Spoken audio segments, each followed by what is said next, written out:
नमस्कार दोस्तों, हिंदी मीडियम हमारे यूट्यूब चैनल पर आपका बहुत-बहुत स्वागत है। लेखपाल जैसा कि हमें पता है लेखपाल का एग्ज़ाम जो है 31 जुलाई को है और अभी हमारे पास बचे हैं मात्र 13 दिन। आज हो गई है 18 तारीख। तो इसी क्रम में हम लेकर आए हैं इंडियन कॉन्स्टिट्यूशन भारतीय संविधान और उसके अंतर्गत हम पढ़ेंगे भारतीय संविधान के भाग। तो इसी क्रम में आगे बढ़ते हुए हम जान लेते हैं कि लेखपाल या यूपी स्टेट के जितने भी एग्जाम होते हैं वहां पे कोई डीपली क्वेश्चन नहीं बनता है कि बहुत ही ज्यादा deeply question statement based question बने हैं। वहां पर पूछा जाता है संविधान के भाग, कुछ महत्वपूर्ण अनुच्छेदों के बारे में बात करते हैं, शेड्यूल पूछ लिया जाता है। तो इसी क्रम में हम आज पढ़ेंगे संविधान के भाग। तो शुरू करते हैं देर ना करते हुए। तो पहला है कि इंडियन कॉन्स्टिट्यूशन, इसमें क्या क्या शामिल है। सबसे पहले देख लेते हैं इंडियन कॉन्स्टिट्यूशन में प्रीम्बल शामिल है, पार्ट शामिल है। पार्ट कितने हैं? 22। लेकिन अभी कितने पार्ट हैं? लगभग 25 भाग भारतीय संविधान में अभी मौजूदा 25 भाग हैं। फिर आते हैं अनुच्छेद। मूल रूप से 395 अनुच्छेद थे लेकिन अभी लगभग 450 के करीब अनुच्छेद शामिल है।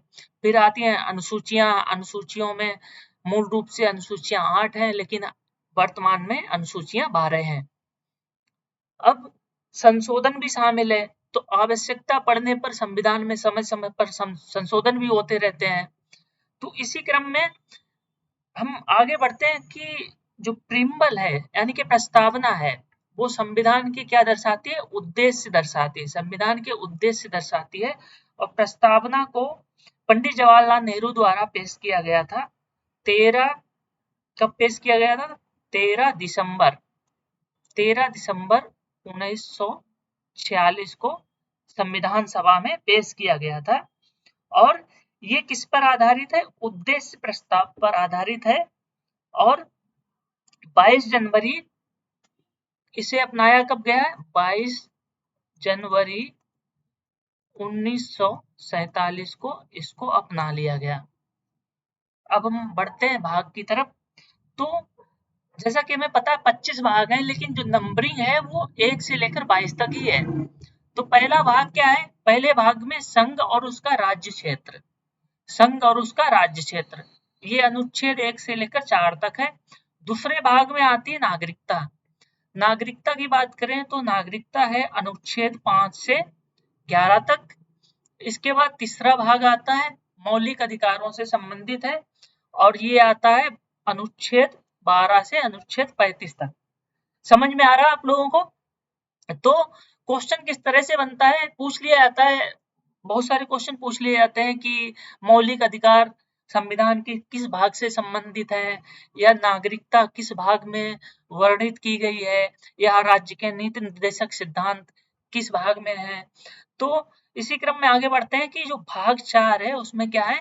राज्य के नीति निर्देशक सिद्धांत। और ये कहां से कहां तक है? 36 से 51, यानी कि directive principle of state policy. अब आ जाते हैं संविधान में मूलभूत कर्तव्य। मूलभूत कर्तव्य कहां से है? 51 ए में। ये जोड़ा गया है आपका 42वां संविधान संशोधन। ये मूल कर्तव्य 42वें संविधान संशोधन में जोड़े गए हैं। तो देखिए इसको याद रखने का सबसे अच्छा तरीका है कि कोई भी देश है तो देश होगा, उसका संघ होगा, ठीक है, उसका राज्य होगा यानी कि टेरिटरी होगी, फिर उसमें रहने वाले नागरिक होंगे, नागरिकों को कुछ अधिकार होंगे यानी कि नागरिकता का अधिकार होगा। जो नागरिक होंगे, जो लोग होंगे वो क्या कहलाएंगे? नागरिक। फिर नागरिक के बाद क्या होंगे? उनको कुछ राइट मिलेंगे, अधिकार। बिना अधिकार के तो मतलब मनुष्य पशु के समान है, तो उनको क्या मिलेंगे? अधिकार मिलेंगे। अधिकार के बाद क्या होगा? कुछ राज्य के भी अधिकार होंगे, कुछ राज्य को निर्देश भी दिए जाएंगे। ऐसा नहीं कि नागरिकों को ही अधिकार दिए जाएंगे। तो राज्य को क्या दिए गए? निर्देश, कि राज्य किस सिद्धांतों पर चलेगा। तो ये बहुत सारे निर्देश हैं। इनकी जो फिलॉसफी है गांधीवादी है, समाजवादी है और लिबरल। टाइप के जो है डायरेक्टिव प्रिंसिपल, इन्हीं के आधार पर मतलब राज्य चलता है। जबकि ये राज्य के नीति निर्देशक सिद्धांत जो है वो इनफोर्सेबल नहीं है, मतलब प्रवर्तनीय नहीं है। न्यायालय में जाके आप बाध्य नहीं है कोई भी सरकार की इनको लागू ही करना है। जबकि मौलिक अधिकार क्या है? मौलिक अधिकार कोई छीन नहीं सकता संविधान में। फिर अधिकार तो दे दिए, तो अधिकार के बाद क्या है? मूलभूत कर्तव्य। आप बिना कर्तव्य के पालन के आप अधिकारों की मांग नहीं कर सकते। इसीलिए बाद में अनुच्छेद 51A में हमारे संविधान में मूलभूत कर्तव्यों को शामिल किया गया। अब मूलभूत कर्तव्य के बाद क्या आता है? भाग 5। भाग 5 में क्या है? संघ सरकार, यानी कि द यूनियन गवर्नमेंट। ये किससे कब तक, कहां से कहां तक है? ये अनुच्छेद 52 से अनुच्छेद 151। बहुत अच्छा तरीका है। ये इतना नहीं पूछेगा कि कहां से कहां तक है, आपको पूछेगा कि भाग 5 में क्या है। भाग 5 में फिर कई सारे अध्याय हैं। कार्यकारी है यानी कि एग्जीक्यूटिव है, फिर हमारी पार्लियामेंट है यानी कि संसद है, फिर लेजिस्लेटिव पावर ऑफ प्रेसिडेंट है, मतलब प्रेसिडेंट की विधायी शक्तियां क्या हैं, फिर संघ की न्यायपालिका के बारे में है यानी कि सुप्रीम कोर्ट के बारे में है, फिर भारत के नियंत्रक और महालेखा परीक्षक के बारे में भी है। ये है किसमें दिया गया? अनुच्छेद 148 में। ठीक है, अब आगे बात करते हैं भाग भाग 6 में क्या है? राज्य सरकारें। अब देखिए, केंद्र सरकार है तो केंद्र सरकार के नीचे क्या आता है? राज्य सरकार है। तो राज्य सरकारों के बारे में भाग 6 में बताया गया है। इसमें कई सारे अध्याय हैं, जैसे जनरल टर्म कुछ दिए गए हैं, कार्यकारी है, राज्य विधानमंडल है, राज्यपाल की विधायी शक्तियां हैं। अब राज्य में क्या होगा? राज्यपाल होगा। केंद्र में क्या था? राष्ट्रपति था। और केंद्र में, केंद्र के लिए क्या था? सर्वोच्च न्यायालय था, यहाँ पे उच्च न्यायालय है, और उसके अंतर्गत अधीनस्थ न्यायालय भी है। अब आते हैं भाग 7 में। अब राज्य सरकार आ गई। राज्य सरकार से नीचे क्या आता? केंद्र शासित प्रदेश, जैसे दिल्ली, जम्मू एंड कश्मीर, ठीक है, लद्दाख, आपका चंडीगढ़, इस तरह बहुत सारे। कितने केंद्र शासित प्रदेश हैं? 8 केंद्र शासित प्रदेश हैं। अब केंद्र शासित प्रदेश में भी सरकारें होती हैं, कहीं पर मुख्यमंत्री है, कहीं पर कमिश्नर होते हैं। ये किसके अंतर्गत आते हैं? डायरेक्ट केंद्र के अंतर्गत यहाँ का प्रशासन चलाया जाता है। अब आते हैं भाग 9 में। भाग 9 में क्या कर लेते हैं? पंचायतें। पंचायतों को जोड़ा गया है। कब जोड़ा गया? 92 संविधान संशोधन में, ठीक है। फिर आते हैं नगर पालिका, 92-93 में जोड़ा गया। फिर आती है सहकारी समितियां। सहकारी समितियां किस में आती हैं? भाग 9B में। यानी कि 9 में कितने भाग हो गए? 3 भाग हो गए। पहला पंचायत, दूसरा नगर पालिका, तीसरा क्या हो गया? सहकारी समितियां। अब भाग 10 की बात कर लेते हैं। 10 में क्या आ जाता है? आपका अनुसूचित जाति और जनजातीय क्षेत्र। अब आगे चलते हैं। भाग 11 में क्या दिया गया? अब ये तो प्रशासन के बारे में हो गया। अब आते हैं भाग 11 में। भाग 11 में क्या क्या है? संघ और राज्यों के बीच संबंध। अब संबंध किस तरह के होंगे? संबंध 2 तरह के होंगे। एक तो विधायी संबंध हो गए, जो विधायी शक्तियों से संबंधित, किस विषय पर केंद्र कानून बना सकता है, किस विषय पर राज्य सरकार कानून बना सकती है। और दूसरा क्या है? प्रशासनिक संबंध। प्रशासनिक संबंध जैसे बहुत सारी सेवाएं होती हैं यूपीएससी लेवल की, आईएएस हो गया, आईपीएस हो गया, वो किसके अंडर में आते हैं? उनका अपॉइंट कौन करता है? केंद्र करता है। लेकिन कार्य किसके लिए करती है? राज्य सरकारों के लिए। अब भाग 12 में आ जाते हैं। भाग 12 में क्या है? वित्त, संपत्ति, अनुबंध और छूट के बारे में दिया गया है। वित्त संबंधी चीजें हैं, उधार लेना, संपत्ति, अधिकार, देयताएं आदि आदि चीजें दी गई हैं। और इसी में क्या दिया गया? संपत्ति का अधिकार। संपत्ति का अधिकार पहले आर्टिकल 31 में था, जो कि फंडामेंटल राइट था, और इसको क्या किया? 44 में संविधान संशोधन में इसको क्या किया गया? 300A में डाल दिया गया। अब भाग 13 में, भाग 13 में क्या है? भारत के क्षेत्र के भीतर व्यापार, वाणिज्य और समागम की सुविधा। समागम की सुविधा, ठीक है। व्यापार है, वाणिज्य है और समागम की सुविधा है कि कोई व्यक्ति कहीं भी जा सकता है भारत के राज्यों के भीतर कहीं भी। अब अगले भाग में क्या आता है? भाग 14 संघ और राज्यों के अंतर्गत सेवाएं, जैसे यूपीएससी हो गया, आपका यूपीपीसीएस, ठीक है, जो स्टेट जैसे महाराष्ट्र की अलग सेवा होती है, एमपीएससी अलग होता है, छत्तीसगढ़ की अलग सेवा, बिहार की अलग सेवा। तो ये अखिल भारतीय सेवाएं और राज्य सेवाएं हैं, इनसे संबंधित प्रावधान किए गए हैं। तो अध्याय 1 में क्या है? सेवाएं हैं। अध्याय 2 में लोक सेवा आयोग के बारे में बताया गया है, यानी कि पब्लिक सर्विस कमीशन। अब भाग 14 में क्या है? इसी में एक चीज और जोड़ दी गई, ट्राइब्यूनल, ठीक है, इसको क्या बोलेंगे? अधिकरण या न्यायाधिकरण, न्यायाधिकरण, ठीक है। जैसे आपका एनजीटी हो गया, नेशनल ग्रीन ट्राइब्यूनल, ठीक है, जिनके पास न्यायिक अधिकार है। बहुत सारी संस्थाएं हैं, बहुत सारे ट्राइब्यूनल बनाए गए जिनके पास न्यायिक अधिकार है। अब जो सबसे महत्वपूर्ण है वो भाग 15 है। भाग 15 में क्या है? निर्वाचन के बारे में बताया गया है, चुनाव के बारे में। तो ये अक्सर पूछा जाता है कि इसको याद रखने का तरीका भी अच्छा है। भाग 15 में क्या है? चुनाव है। भाग 16 में क्या है? कुछ श्रेणियों के लिए विशेष प्रावधान।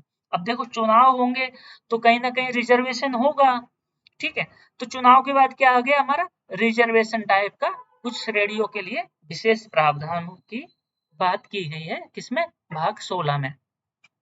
अब आते हैं भाग 18 में।